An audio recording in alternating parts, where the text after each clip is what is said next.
ఈ కూటమి ఒక 15 ఏళ్లకి తక్కువ కాకుండా బలంగా ఉండాలి. మనందరం ఎంత బలంగా ఉండాలి అంటే ఇంక ఇది తప్ప ఇంకెవరికి ఏది రాదు.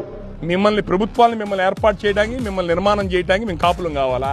మీ కమ్మోళ్ళకి, మీ టీడీపీ పార్టీకి 5 సంవత్సరాలు జగన్మోహన్ రెడ్డి దెబ్బకి మీరు ఊర్లో వదిలిపెట్టి పారిపోయి పెళ్ళాల పక్కలో ఇక్కడ దాంకొని దుప్పట్లో దాంకొని ఊర్లో వదిలిపెట్టి మెడ్రాస్ హైదరాబాద్ పారిపోతే మీ ప్రభుత్వాన్ని సజావుగా ఎలక్షన్ జరిపి మిమ్మల్ని ప్రభుత్వం మీ ఊరు వదిలిపెట్టి రాష్ట్రం వదిలిపెట్టి పారిపోవాల్సిన కులం మీది, రాష్ట్రం వదిలిపెట్టి పారిపోవాల్సిన పార్టీ మీది. మిమ్మల్ని మేము నిలబెడితే మీరు మమ్మల్ని ప్రతిసారి గెలిచిన ప్రతిసారి మమ్మల్ని కాపుల్ని టార్గెట్ చేసి చంపుతారా? అంటే ఒక కమ్మ సామాజిక వర్గం వాడు 3 మనుషుల్ని ఫార్చునర్తో గుద్ది చంపాలని చెప్పి చూశాడని చెప్పారంటే అతనికి చట్టం మీద ఏం గౌరవం ఉంది? అంటే మీ ప్రభుత్వం ఉందని ధైర్యమేగా.